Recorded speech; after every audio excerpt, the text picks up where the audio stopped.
Lalaki na tubong Quezon nakasungkit ng gintong medalya sa Obstacle Course Racing World Championships 2023 sa Belgium. Kilalanin siya sa report ni Denise Abante. Takbuhan, gapangan,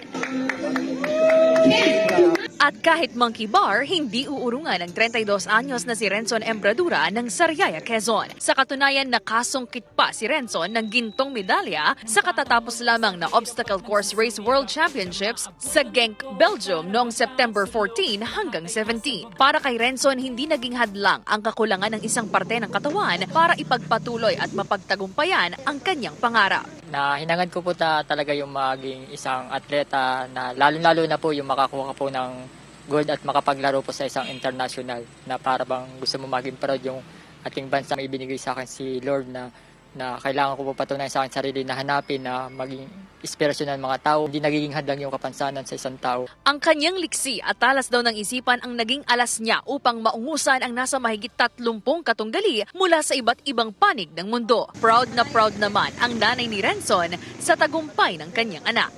Masaya po kami, lalo po nung amin sinundo. Pinapagawa ko nga po siya ng tarpaulin para makita po ng mga nasa airport na ito pala ang nanalo sa Quezon. Anak, talagang galingan mo. Ay di ako nagpapasalamat sa kanya at nahangad niya yung kanyang pagtakbo.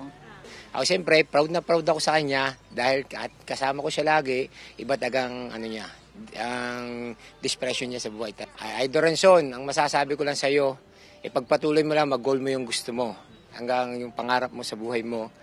Congrats, Idol Renson. Kulang man daw ang parte ng kanyang katawan, hindi naman matatawaran ang kanyang husay pagdating sa palakasan. Kasama si J.R. Manjares, Denise Abante, Balitang Southern, Tagalog.